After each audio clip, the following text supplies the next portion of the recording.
Who better to shed some light on this subject? Is it a mystical prophecy, or could it possibly be a cataclysmic reality that's knocking at our earthly door? Let's find out. Welcome, Dr. Rand. Good evening, good afternoon, like your opening thing. Hello, America. Hi, it's so nice to have you on the show. And boy, Jason, we've got a whole hour power-packed, so let's get going. Well, I did a little research on you, young lady. You did. And you asked some pretty succinct questions, so I'm ready. Okay, let's get started. Right. But before we sink our teeth into the viability of Planet X, let's talk about some of your background. How did you go from having a successful career in the music industry to morphing your total focus on Planet X? Well, the transition didn't come easy. I do miss terribly the music industry, but it's changed so much during the years that I was in it. But I've never really been totally out of this Planet X realm that I find myself at the moment. My whole experience began as a child contactee at age 11 in the wilds of Canada, where my life was saved by an extraterrestrial craft, what we would call a flying saucer type shaped craft. And ever since that event and being on the ship and the things that they showed me about these present end times right now had cast me on that journey from early childhood. And interestingly enough, I tell you what, let me just let the story unfold. There you go. I kind of know what you're going to want to, and if I go too far, you ring me in. You go right ahead, take off. Go. Go. Is your seatbelt buckled, everybody? Yep, we're ready. We're ready. Or not, just in case. We're ready. Right, okay. When I was on the ship as a child, I was on there for about 5.5 hours. I was a guest. I was not abducted. You know, no funny business. It was intellectual. It was spiritual. It was physical. They were very humanoid. It was not traumatic, in other words. No. It just saved my life. And I was paired up with a child about my own age, an E.T. His name was Elan, A-A-L-O-N, Elan.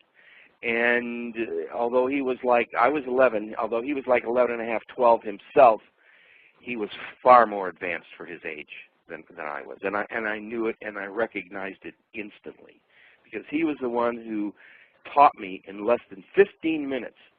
He was able to communicate with me how to participate in the art of what they call telememtrics, telecommunication, metrics, mental. And I began to learn the art of speaking through mental telepathy. So from that point forward, I realized I was not in any danger whatsoever. In fact, it saved my life.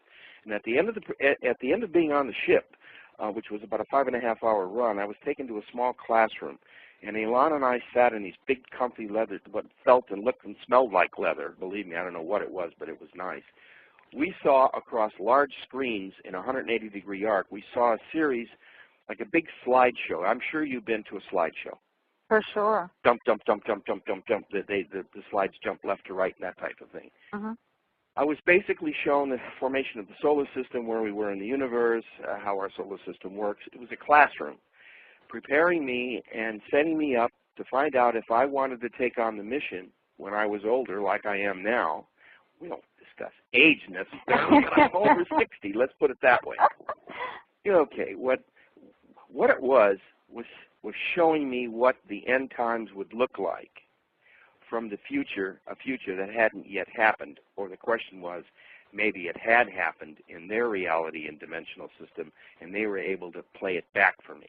I think that they had the ability to go forward and backward in time. In fact, that was demonstrated to me on a couple of occasions. But I don't want to get sidetracked on that. Okay.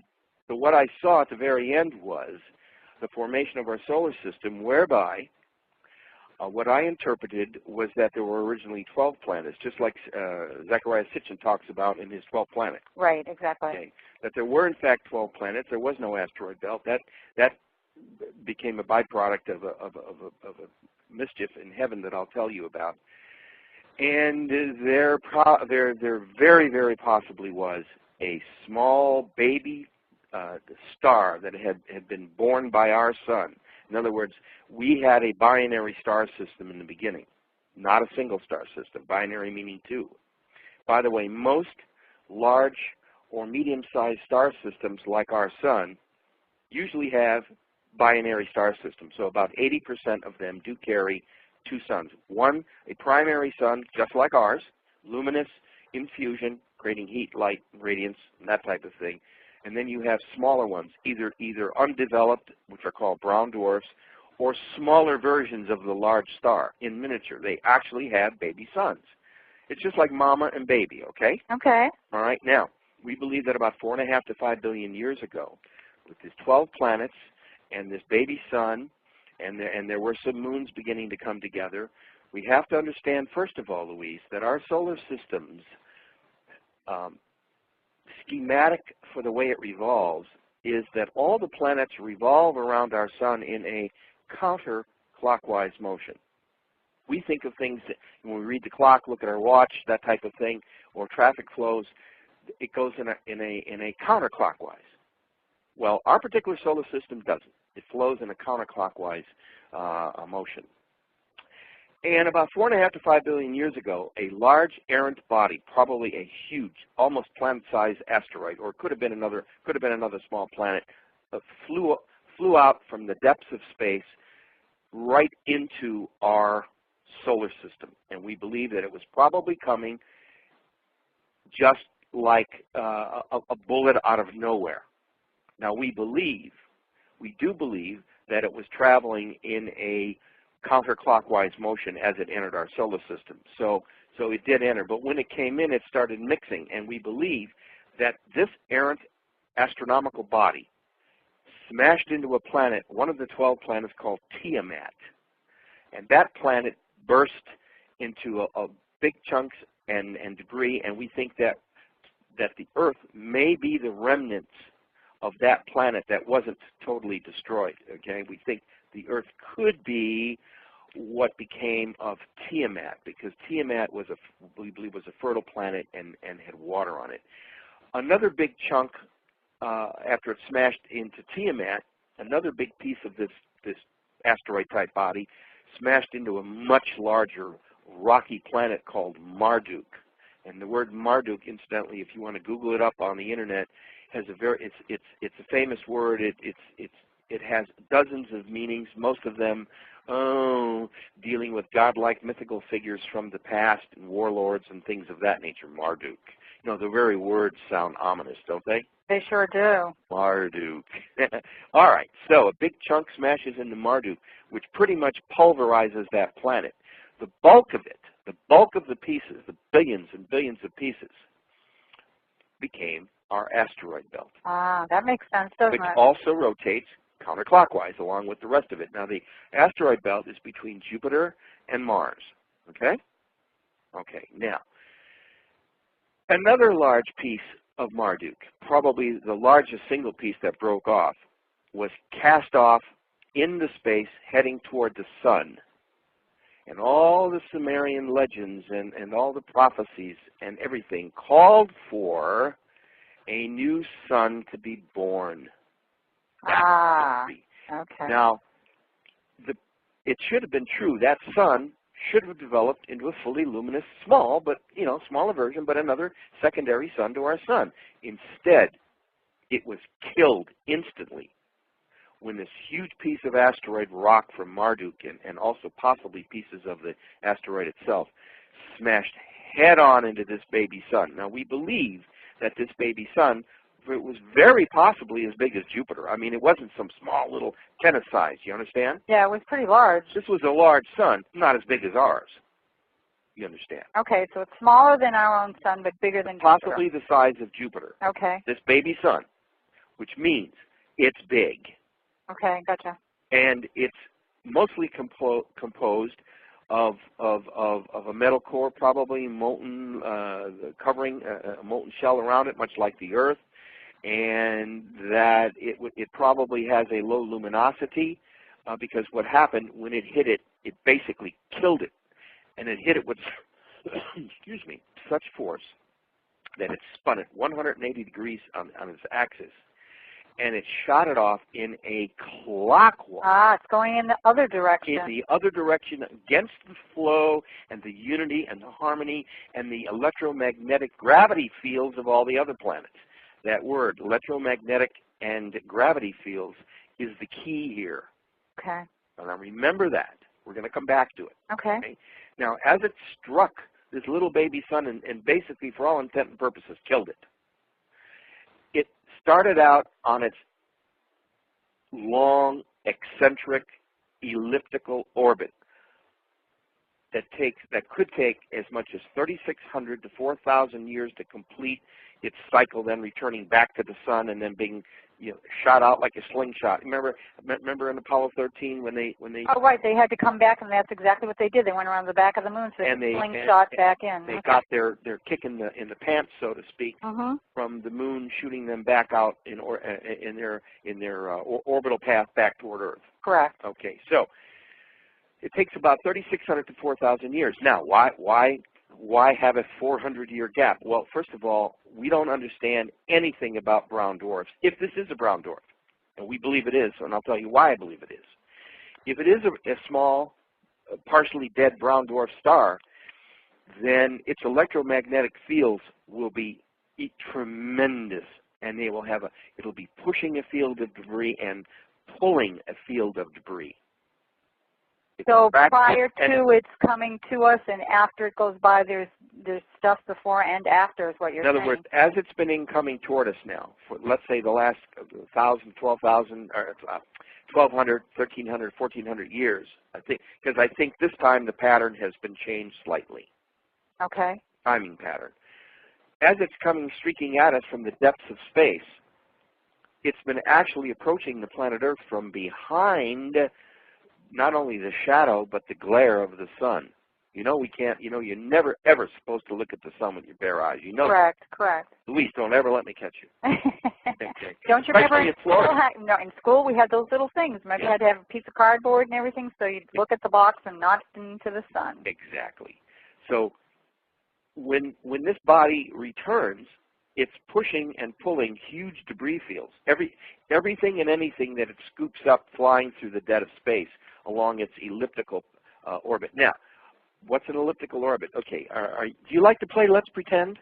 Oh, absolutely. All right, now pretend I've just handed you, everybody out there, I'm handing everyone a foot-long rubber band, a nice long foot-long rubber band, and I'm going to ask you to hook the middle finger of each hand around the inside loop, and I want you to pretend you're going to pull this foot-long rubber band out as far as you can. Good example. Okay? Now, what are you looking at? You're looking at a rubber band that probably stretches, 2-3 feet out from you, and in a long elliptical course or pattern. Okay? That's what we think happened to this small baby sun. It got hit with such force, spun it 180 degrees away from its counterclockwise motion, and it went out counterclockwise against all of the other electromagnetic, gravitational fields and pressures of not only the sun, but all of our planets and their moons. Okay? Now, the reason we think that this event is going to happen is because of a series of indicators and pointers that 7.5 years of research have uncovered.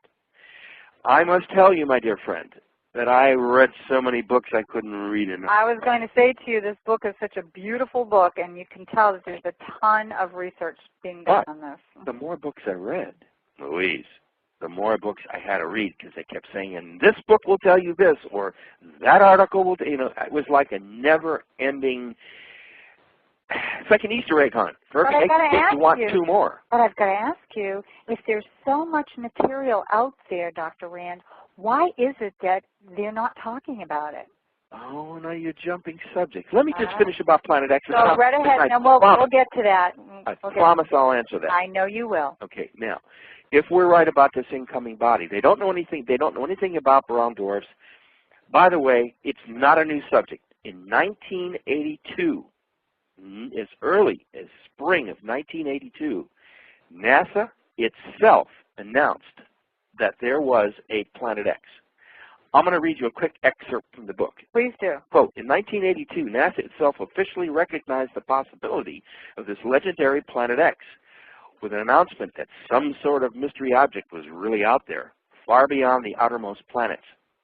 This NASA statement appears to confirm those ancient 6,000-year-old Sumerian pictographic descriptions of our parent solar system containing at least one more planet, the Sumerians called Nibiru, which means planet of the crossing. Since then, NASA has been rather quiet about X, which suggests that something quite mysterious may yet be out there lurking in our collective future. All the indicators are now in place to confirm X's existence, especially with the building of that billion-dollar celestial observatory down at the bottom of the South Pole.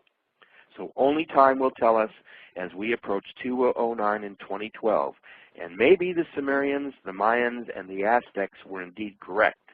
Maybe there is a planet X, and maybe it's on its way back, end quote.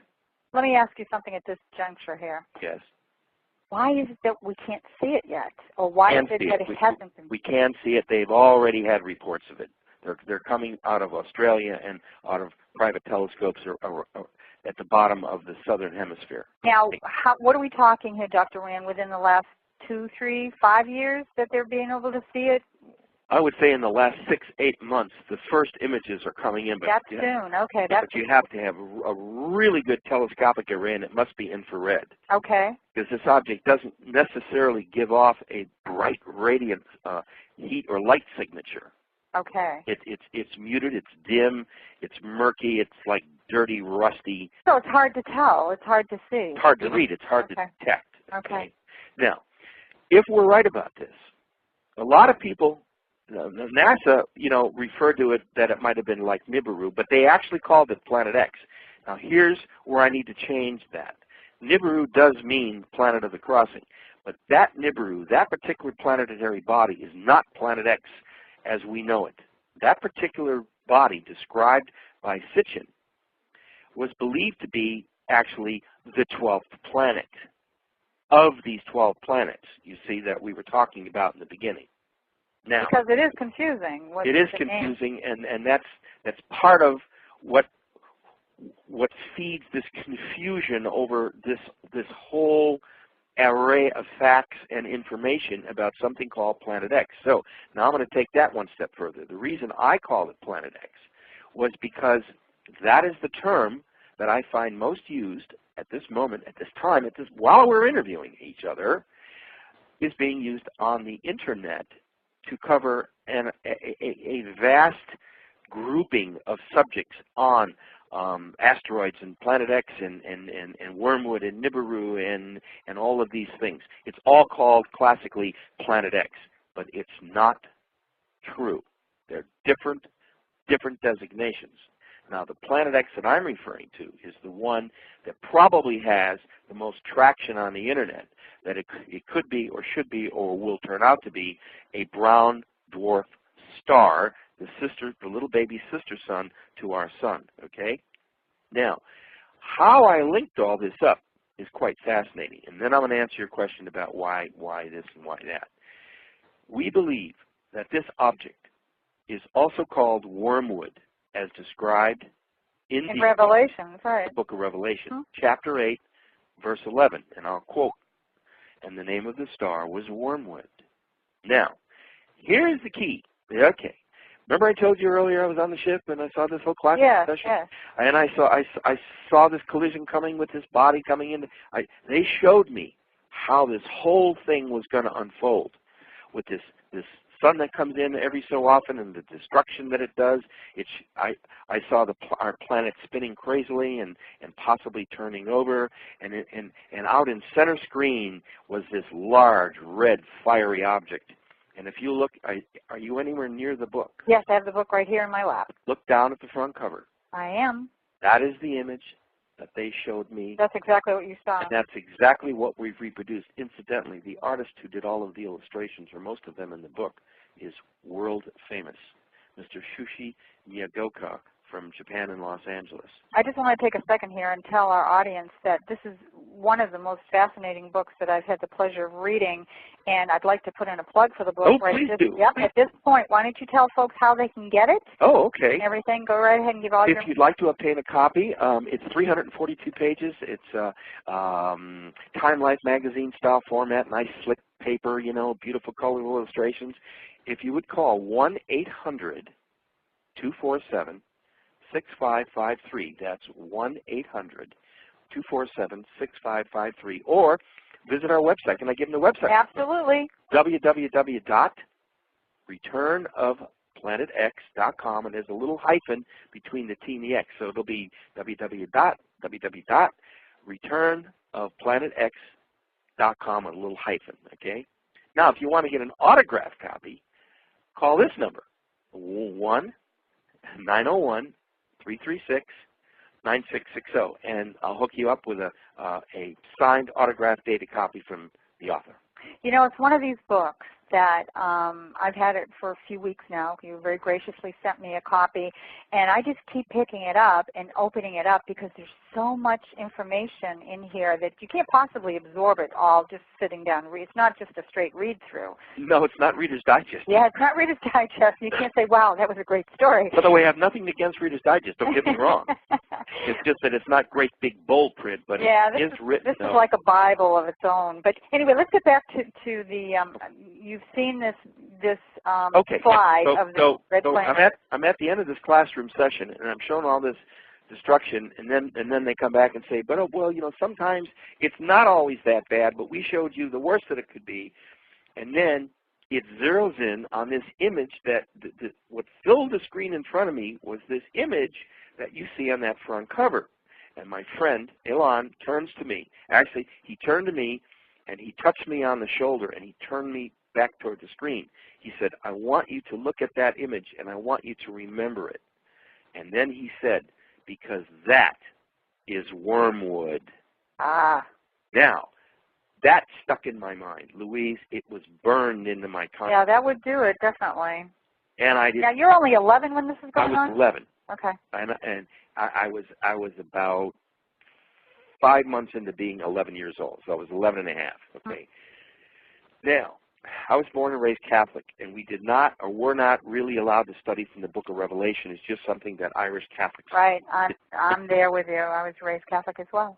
And I always wanted to know, and every time I asked about the Book of Revelation, I was told, you wouldn't understand it. Well, they were absolutely right. And I wasn't able to understand it until about 4.5, 5 years ago, when another author and I, who are working on a follow-up book to the Return to Planet X, there is another book coming out. What happened was that we kind of cracked the Bible Codex code that kind of runs through the Book of Revelation. And we found that if you take the events and read them backwards, like from the back of the book, even though they're presented in a different row and order, reading it from the front of the story, if you look at the events backward, and if you find if you then find where we are at present time, you see what I'm saying to you? Yeah, I understand. Keep going back until you go, whoa, whoa, stop right there. This is happening, and that's happening, and the stock market's crashing, and the financial incident, and the war and pestilence, and the weather, and the volcano. Once you find a place to stop, that's where you begin then to understand where you are positioned in time. If you want to look at it from a religious perspective, where are we situated during this moment in the story of the Book of Revelation? And once we were able to do that, all the other pieces fell into place. Well, also in your book, and I knew this as well because I lived in Sedona, Arizona for a bit, and I'm a huge believer and fan, I hate to use the word fan, but of the Hopi prophecies. Yes. And they talk about the blue star Kachina, yes. or brown dwarf. Is that one and the same? Yes, it is. Okay. Now, why do they refer to it as that? I knew you'd be good at this. Why do they refer to it, though, as blue Kachina when, in fact, when in this beautiful picture on your cover, it's red. It's not blue. Well, it's something to do with the literal translations, but then again, there were several different aspects to this particular prophecy. And they also believe that there is a blue savior planet or a blue savior sun associated with it. So okay. I'm still researching that one down, but the blue Kachina, yeah, it is the same. Now, there are other interpretations of that, but the way you're using it, yes, you made a good connection, and I'm proud of you. Let me ask you something else, too, because this is bringing around to this timeline, this magical number of 2012 that we've all been talking about, with all of the different prophecies, with all of the different research, it is all converging onto the now. I mean, we're talking short time here. How is it that the common thread is there with all of it? Well, you asked some really good questions. Yeah, I know that's a tough one, but that's the one that I see. That's the one thing that I see through everything is it keeps bearing down. It always seems to come back to that, doesn't it? Mm-hmm. It does. Okay, now, remember I asked you to play the game of rubber band. With the rubber band? Mm-hmm. All right, now let's play what if. Another what if, okay? Okay. Okay, now, I want to talk about a subject which in metaphysical terms makes a lot of sense, called numerology. Okay. Numerology has been practiced. It's a science. It goes back as far back into antiquity as we've had people talking about numbers and things, okay? Right. So the art and the science is not new. It's not necessarily embraced by all religions and sciences, but that's okay. Diversity's good, don't you think? Absolutely. All right, now, but I'm going to talk about it, and I'm going to share something with your audience, which is quite interesting. Like I said, everything kept coming back to the Christian Bible and the book of Revelation. Now, I found much of the matching information also contained in all the other religious texts. I really did. A little different, but it all boils down to the same. They have a day of contrition.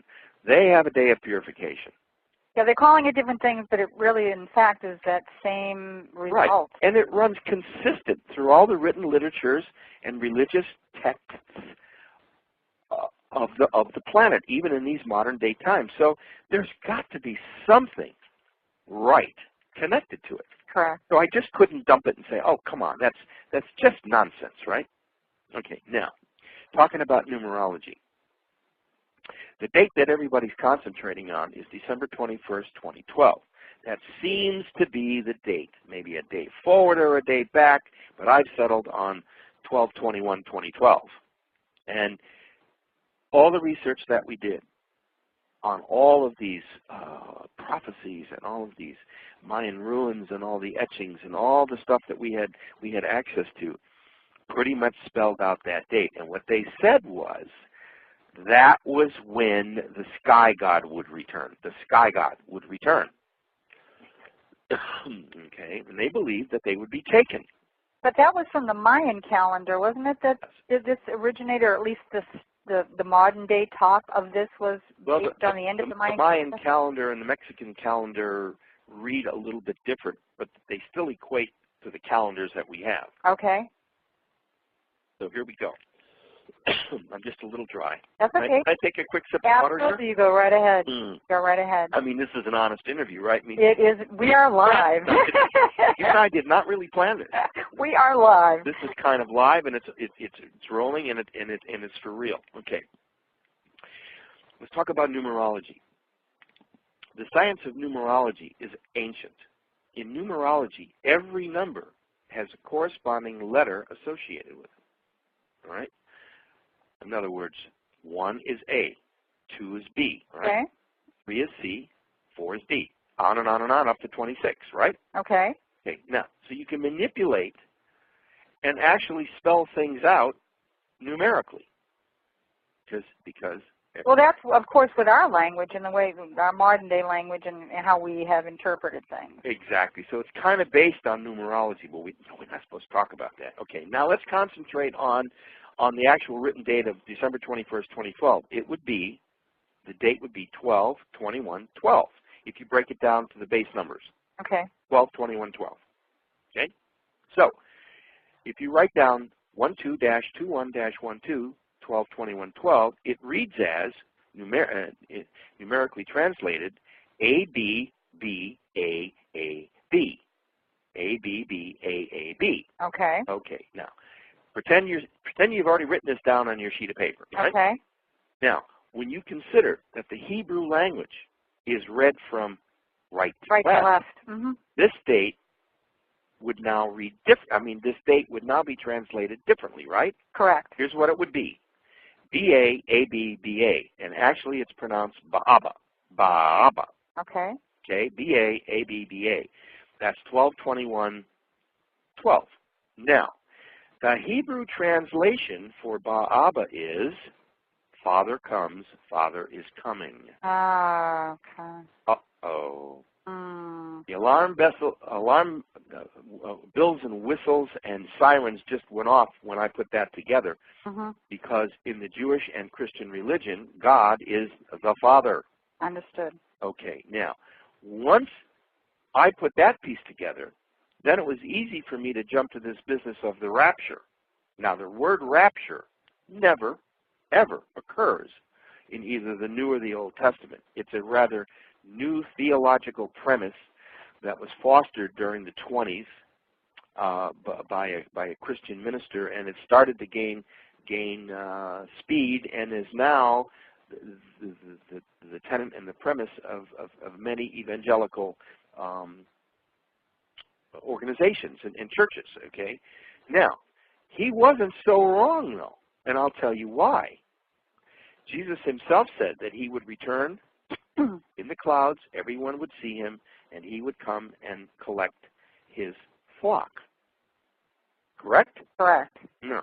That sounds to me like rapture, right? I mean, I could turn it around and say, well, no, not really. But that does sound like a form of rapture, does it not? Absolutely. All right. Now, I'm going to go a little further here. We've got the concept that Ba'aba means Father comes, Father is coming, that therefore that we probably think that there is a Godhead or a God force or Jesus the Lord. Someone's coming. Something's coming. So if we go from the rapture to studying Matthew, and if you go to chapter 24, verse 29 to 31, it is quite illuminating, and I'm going to quote one more time. Matthew 24:31. And he shall send his angels with a great sound of a trumpet, and they shall gather together his elect from the four winds, from one end of heaven to the other. That sounds like rapture. Somebody's coming for me. Yeah, that's exactly right. If I'm one of the chosen ones. Exactly. If not. You know what I want to ask you, because this hour, where I'm going with this hour is going to go by way too fast, and I want to get to some of the meat and potatoes about what was in the book here, because I think this is what my listeners would love to hear from you. You talk about some pretty unsettling events that may occur. You put them into 3 phases. What are they, and what do you believe is going to happen? Well, I believe that this incoming body is going to make its effects drastically known by at least midsummer of this next year. 2009. 2009. I think it's we talked about that off air. Its first inbound pass coming up from behind the sun, up under the plane of the ecliptic of the solar system, and when it creates its second arc, it's then going to be coming up and over. Now, I'm hoping that this pass will not come through the solar system. I believe that the research indicates that sometimes it does go directly through the solar system between the asteroid belt and Jupiter, and it could cause all kinds of really major problems. That's the kind that turns the planet over and spins everybody in different directions. Now, I don't think this one's going to be that way, because if it was, I think we would have had a lot more destruction a lot sooner. So you're saying that it has some flux? There is some flux in this elliptical orbit? I wouldn't use the word flux, but I think that it varies sometimes in its absolute trajectory due to forces that may be deflecting it. Don't forget, it can be deflected also because all the electromagnetic gravitational waves from all the other planets affect it, just like it affects all of the solar system. Like the butterfly effect. Yes, exactly. Now, where I'm going with this is real simple. We could get just a nasty glancing blow, and this is what I'm hoping and praying for. Now, the current weather systems that are plaguing the planet are not very nice, and they're very exaggerated. But I think Mother Earth has been doing that throughout time, and are we going to blame that on this every 3,600 years, or are we going to, just say Mother Earth does this anyway? Well, it's definitely cyclical, but in this particular situation, I think that what we're dealing with are a series of events that we cannot control their destiny. I think that we are at the end of times as called for by Scripture and prophecy and all these other telltale events. Are you saying that humanity cannot change the course of these events with mass consciousness? Are you of that belief that there's nothing we can do about that? I mean, I don't want to sound gloom and doomish here. No. I don't believe in that because I think mass consciousness can help. It's a great question, and I do believe in a very positive attitude toward global consciousness. I'm just afraid that the planet may be a little too far gone to get its consciousness balanced back. By the time we need to have it. By the time we need to have it. Wasn't that what we're trying to do, is bring the awareness? That's why we're doing programs like this, to bring awareness in the hopes that can wake some people up and help them to get their mass consciousness in a better place? Oh, absolutely, absolutely. I'm a firm believer in all of the metaphysical approaches to the problem. And this is not doom and gloom, it's just reality. All I have to do is look around me and I suddenly realize, wow, we're not prepared for anything coming at us. We barely survived Ike. For sure. Barely survived. That's a very true statement. And we had preparation for that, but still. We were prepared. It pummeled us all the way up into the East Coast, up into Maine, for Pete's sake. It's like it terrorized us. Now, the point is, didn't write the book to scare everybody. Didn't write the book, it's not where everybody's going to die and we're going to live in caves. No, that is not what I'm saying. That is not what the book says. What the book says is that we need to be aware, first of all, that we even have the problem. Right. It's bringing the awareness that this is out there. Absolutely. And if we think we got problems with the stock market and bailing banks out and a nasty, by the way, we're only halfway through this hurricane season, so we're not off the hook yet. Right. So we have bigger fish to fry. We're going to have a huge, big redfish to fry, or it could fry us. Okay, so the point is that what we need to do is start talking about it like you and I are doing. I'd like everyone to get a copy. I'd love to sell, I'd love to sell a bunch of books. It's not about selling the book. It's about getting the information out. And letting them discern for themselves. Just to write a book. How else can I do it? Exactly. And it's available ebook. Now, once you get the book, now you're charged with the responsibility of the knowledge that it gives you about what you're going to do about it. Are you going to waste the knowledge? Are you going to pass it on? Which is what I'm asking. I'm asking everyone who reads the book to be sure at least 2 other people in their family are exposed to the book. Well, you know something, one of the quotes in there that really got me, and I jotted it down because I thought it was worth mentioning, was, I think it was President Ronald Reagan who stated, perhaps we need some outside universal threat to recognize our common bond. Yes. I thought that was very powerful. Yeah, he was actually talking about several different things. One of them was an ET invasion. One of them, I think, was this visitor from space. And one of them was some kind of an implied threat by alien technology. I want to ask you about the alien, your contact with them, Dr. Rand. You talked about 11 years old having that experience. Do you still have it, or did you continue to have teachings or classrooms with our galactic friends there, or when did that stop, or was it a one-shot deal for you? Yes. Yes, it continues? Yes. All of the above. Okay. Now, not in exactly the same format as I experienced it as a child. However, I have been in contact, still am. This book was written with a lot of research and intelligence and guidance provided by an extraterrestrial force. You'll notice that the entire book takes the subject very seriously. This is not a ha, ho, ho. Yeah, there's no levity here. Tongue-in-cheek, like, yeah, they're going to land on the White House lawn. Sure. Right. Okay. Well, let me ask you a question. Would you, knowing what could happen to you if you landed on the White House lawn? Yeah. We're the hostile ones. Any idea how you'd be blown off your rocker? Yeah, we're the hostile ones. Yeah. I wouldn't want to sit down and say, oh, listen, I'd love to talk with you. Yeah, sure. We have trouble with different parts of our own planet, let alone, yeah, I can understand that. I want to ask you, too, because time is going to just get away from us here. You moved yourself to an area you believe will provide you with the best opportunity to survive. Let's talk about that. Let's talk about the changes, possible changes of Earth, and why you moved yourself where you are. I think that anyone living near a seacoast, that you and I were talking about this earlier. Yeah, I live in Sarasota. I am on the coast.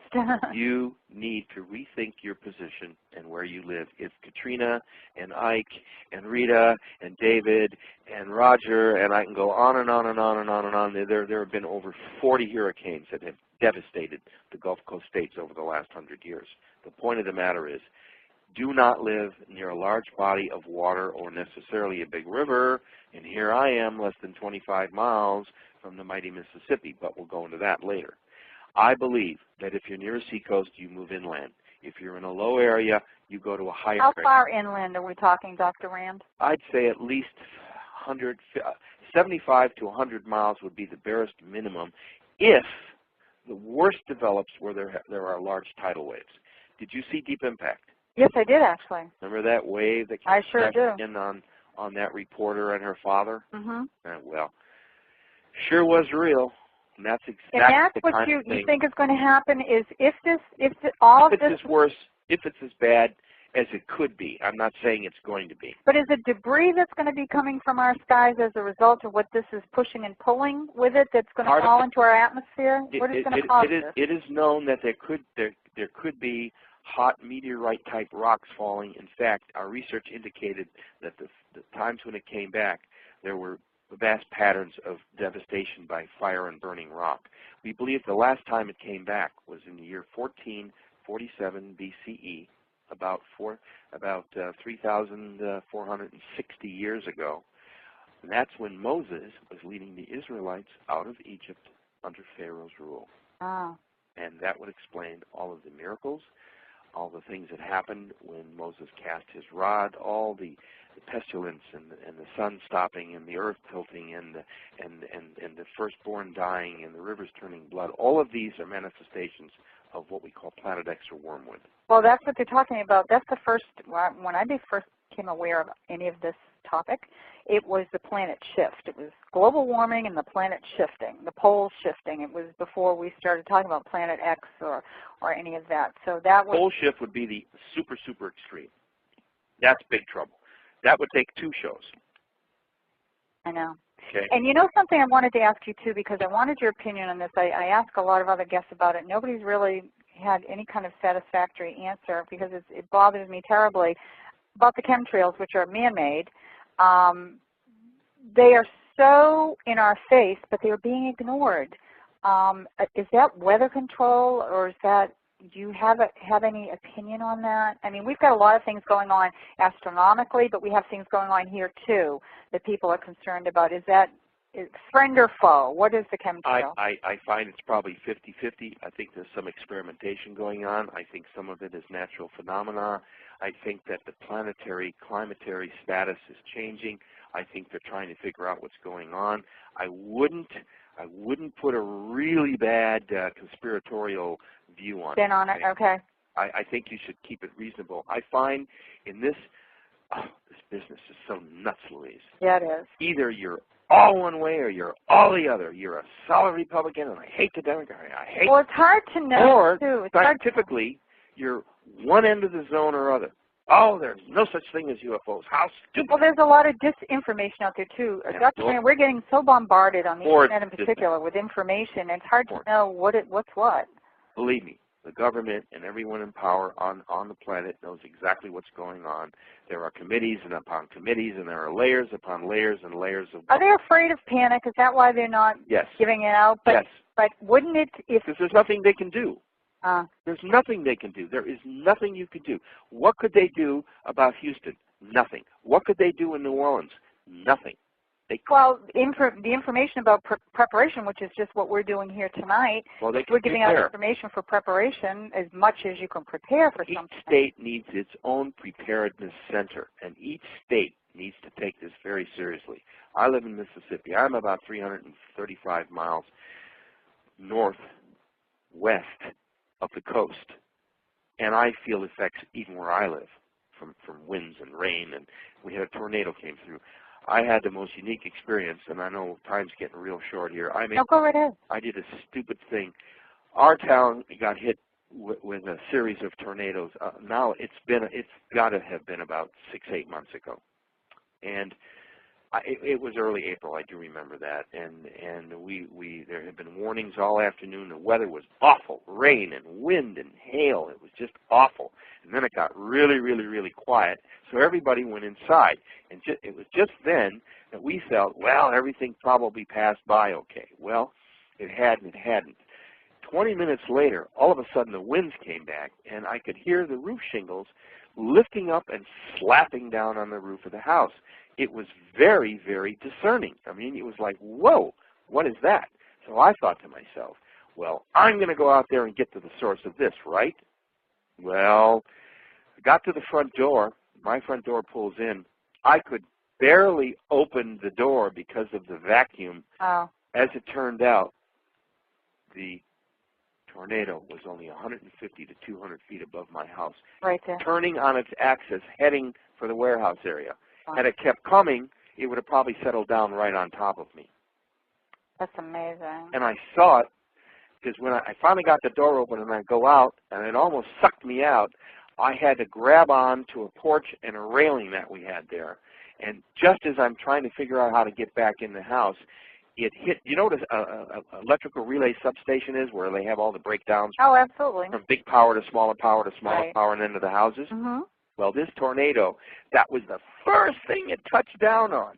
Oh, for heaven's sake. It took out all the electric grid, and of course, we were immediately in the dark. But when it hit it and blew it up, it sent up a huge, huge glow, like a million Roman candles, and it lasted for about 6-8 seconds. And just then, I look up from under my porch, and that's where I saw the tornado. It was so big it covered 2 or 3 blocks. Oh. Do you remember Twister? Oh, yeah, that was a great movie. You remember the scene with the debris flying around and stuff was falling? Right.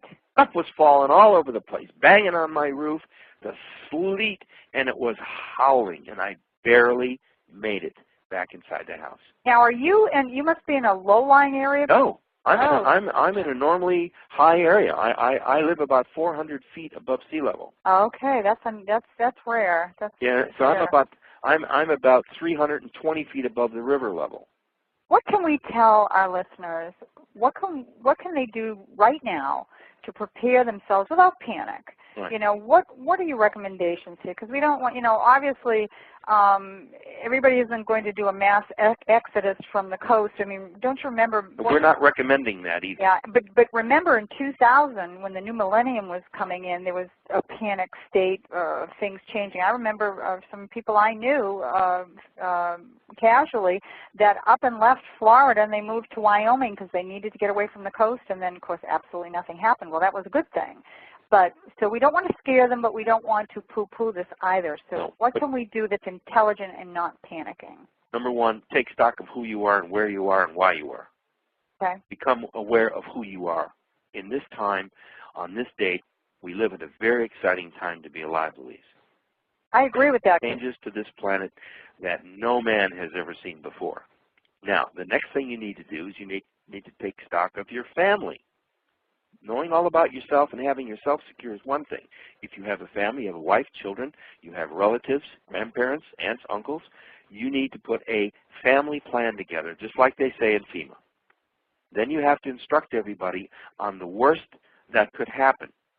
If nobody knows that the tree is going to fall on a house, it's all the worse when the tree falls on the house and kills everybody. If this is such a withheld subject matter, other than you and I having this discussion tonight and having your book out there, it's not something that's on mainstream television. So to even broach my own family with what you and I are talking about tonight, they're going to get ready for a white jacket for me. You know, they're going to. Well, it depends how you approach it. Okay. Okay. Well, let's help you people don't do it like, oh my God, you'll never believe what's going to happen in right. 2.5 years. You know, don't do it that way. Okay. So what do we recommend to what I recommend is getting stock of yourself, get a family plan together, figure out where you're living. If you're near the water, make an attempt. If you can't, then you got to prepare where you're at, okay? You have to take a stand where you're at. Because let's face it, let's be practical.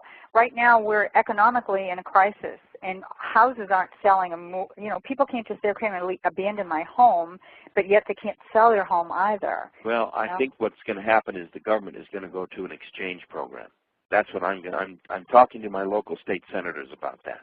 exchange in all these homes that are in foreclosures. They would make excellent homes for people who have had their home destroyed or decimated by a natural disaster. That's a great Make idea. these homes available. That's a great idea. Why not? Great idea. There's going to be 3, 4, 5, 600,000 of these homes. Okay, that's one thing you can do. The next thing is you have to decide what you want to do with the rest of your life, because there are many people who will not heed these warnings, and there will be many people who will lose their lives. Do you realize when that earthquake, that 9.0 hit Indonesia, Christmas of 2004 to 2005, more than 285,000 people died in 45 minutes. Right. That is a fact.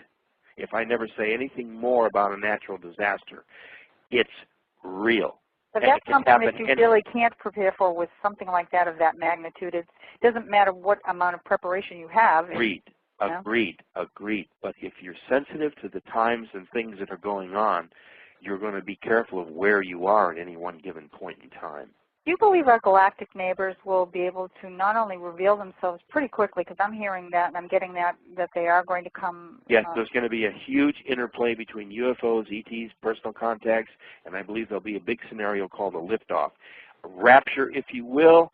I call it more like a liftoff. I guess you could call it a rescue, because it's happened time and time and time and time again. Not the first time Planet X has come back. Nibiru's, not Nibiru, but Wormwood has come back. It's not the first time that there's been intervention. It's not the last time it's going to happen. But this time, we have 6.75 billion people on this planet, and about 60% live along the oceans. What is your opinion of interior Earth, Agatha? That there is a civilization living in there? No. You don't see it. You don't go with that. No. It's great literature. It's exciting reading. It's stuff legends are built upon. And I think the Earth is just basically what modern day archaeology and yet we have, our government have bunkers in interior Earth. Yes. They're pretty far down.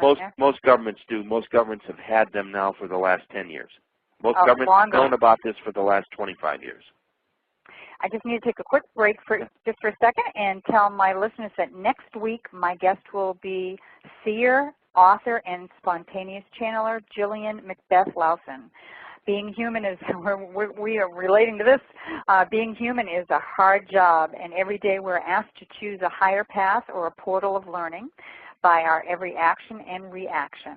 As we get, here we go with the 2012 thing, Dr. Rand, as we get closer to the time door of 2012, a multiverse will change us, not universe, a multiverse will challenge us to become the humans we were originally designed to be. Be sure to join us next week, that's Thursday, October 2nd, and learn how to activate your quantum awakening. A little different spin on what we're talking about tonight, but let's kind of, we've got about 5 minutes left. Let's talk about, leave on a positive note here and talk about a little bit more about what we can do, and we started doing that. And what do you see? Is there hope? Is there a chance that, as you said, that maybe this will not happen to the degree that it's being prophesized? All right, let's put it this way. Anything can change. By the way, the only constant in the universe is one word, change. That's the only constant we know of in the universe. Now, yes, it could be a little bit worse or not as bad as described in our book. We hope it's the latter. We hope that it's not going to be as bad as it could be. But even if it's a little bit bad, if this weather continues like it is and the storm patterns ravaging the planet, and if this thing called global warming, which is another show, Louise. I know. That's something altogether. We do a lot of things happening. We could find ourselves not only in serious, dire straits, but quite near collapse. Do you see the government, even if it's the 11th hour, do you see them finally saying, okay, everybody out of the pool, here's what's going on here? Yes, I think they will not let the public down. At least I believe that the United States government will do the right thing. See, I'm not a big conspiracy guy. I see lots of problems that need. Oh no, because they're going to go too. I mean, they have to be prepared, and they have families as well. Yeah. You know, so. And many of them are prepared. Listen, the rich are going to make out very well on this. Yeah. And this is not class warfare. I'm just saying, if you have enough money to prepare, you'll already have your own little bunker quietly. You'll have your foodstuffs. You know, you're going to have this. You're going to be out in the middle of nowhere. You're going to have protection. I worry about the average common man, of which I am one. And I am one as well. All right. What we need to do is take stock of who we are. This is no time to panic. This is no time to get depressed.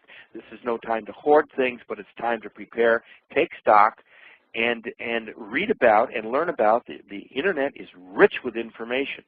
So you believe so rich you could spend day and night and not pull down all the information that you need to learn about. So you believe the planet will be inhabitable? Yes. It just will have peripheral changes. It's going to be rough. It'll be like starting out all over again if it gets bad. Listen. Let's say we just have one earthquake, but it's big on the West Coast. We lose San Diego, Los Angeles, San Francisco, Portland, and Seattle. If that happens, it's over. The game is over. Okay. We could not afford to rebuild even one of those cities. Did we rebuild New Orleans? Exactly. That's a very good point. Okay. So what I'm saying is these major cities better have really, really good emergency plan operations. Do you think on some people they're passing it down, they're giving that information, those that are in the know, we've got 2 minutes left here, those in the know, are they passing it down to lower level government? Yes. Yeah, I believe it's already beginning to filter itself down, but right now we're so preoccupied with this the economy and this election problem with the stocks and the credit issues that we're being distracted. But it's good for them because then they don't have to talk about anything else. Dr. Rand, our time is up. I knew this was going to happen. I would like to invite you back after the first of the year. And I graciously accept. We will talk about this some more because especially after the election, we're going to see what... Oh, won't it be fun to talk about it then? It will. And, you know, there's also some prophetic things about some sightings coming up pretty soon, some massive sightings. It's going to be interesting to see if they do or do not happen. So. Absolutely. And I want to thank you so much for this opportunity. Thank you. And give a shout out again one more time about how to get your book. Yes, sir. You can get a book by ordering it at 1-800-247-6553, 1-800-247-6553. Our website is www.returntoplanetex.com. It's in all the bookstores, Amazon.com, religious stores. It's all over the place. You can, and if you want me to do a book signing, tell your bookstore and I'll come and do a book signing for you. Fabulous, fabulous book. I highly recommend it. Thank you so much, Dr. Rand, and I'm going to have you on after the first of the year. Okay. And thank you for what you're doing and the information you're giving out to us, and hopefully I can get my family to listen.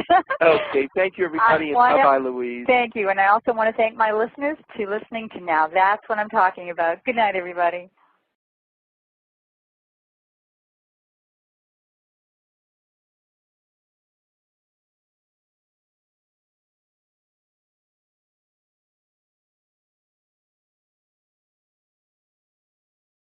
Originally 12 planets, just like Zecharia Sitchin talks about in his 12 planets. Right, exactly. Okay. That there were in fact 12 planets. There was no asteroid belt. That became a byproduct of a mischief in heaven that I'll tell you about. And there very, very possibly was a small baby star that had been born by our sun. In other words, we had a binary star system in the beginning. Not a single star system, binary meaning two. By the way, most large or medium-sized star systems like our sun usually have binary star systems. So about 80% of them do carry two suns. One, a primary sun, just like ours, luminous, in fusion, creating heat, light, radiance, and that type of thing. And then you have smaller ones, either undeveloped, which are called brown dwarfs, or smaller versions of the large star in miniature. They actually have baby suns. It's just like mama and baby, okay? Okay. All right. Now, we believe that about 4.5 to 5 billion years ago, with these 12 planets for the years that I was in it, but I've never really been totally out of this Planet X realm that I find myself at the moment. My whole experience began as a child contactee at age 11 in the wilds of Canada, where my life was saved by an extraterrestrial craft, what we would call a flying saucer type shaped craft. And ever since that event and being on the ship and the things that they showed me about these present end times right now had cast me on that journey from early childhood. And interestingly enough, can I I tell you what, let me just let the story unfold. There you go. I kind of know what you're going to want to, and if I go too far, you rein me in. You go right ahead, take off. Go. Go. Is your seatbelt buckled, everybody? Yep, we're ready. We're ready. Or not, just in case. We're ready. Right, okay. When I was on the ship as a child, I was on there for about 5.5 hours. I was a guest. I was not abducted. You know, no funny business. It was intellectual. It was spiritual. It was physical. They were very human.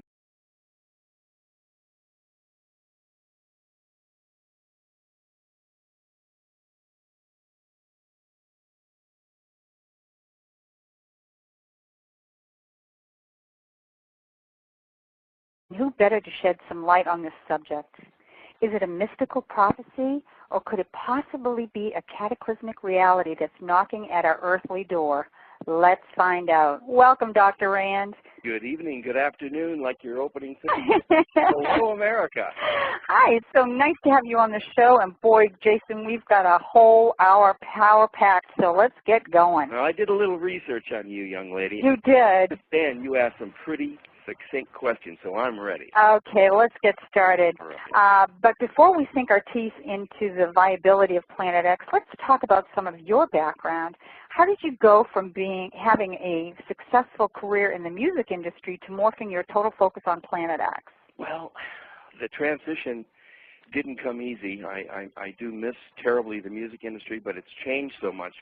Across large screens in a 180-degree arc, we saw a series like a big slideshow. I'm sure you've been to a slideshow. For sure. Dump, dump, dump, dump, dump, dump, dump. The slides jump left to right and that type of thing. I was basically shown the formation of the solar system, where we were in the universe, how our solar system works. It was a classroom preparing me and setting me up to find out if I wanted to take on the mission when I was older, like I am now. We don't discuss age necessarily, but I'm over 60. Let's put it that way. Okay, what it was showing me what the end times would look like from the future, a future that hadn't yet happened. Or the question was, maybe it had happened in their reality and dimensional system, and they were able to play it back for me. I think that they have the ability to go forward and backward in time. In fact, that was demonstrated to me on a couple of occasions. But I don't want to get sidetracked on that. Okay. So what I saw at the very end was the formation of our solar system, whereby what I interpreted was that there were it was not traumatic, in other words. No. It just saved my life. And I was paired up with a child about my own age, an E.T. His name was Elon, A-A-L-O-N, Elon. And although he was like, I was 11, although he was like 11 and a half, 12 himself, he was far more advanced for his age than I was. And I knew it, and I recognized it instantly, because he was the one who taught me in less than 15 minutes. He was able to communicate with me how to participate in the art of what they call telemetrics, telecommunication, metrics, mental. And I began to learn the art of speaking through mental telepathy. So from that point forward, I realized I was not in any danger whatsoever. In fact, it saved my life.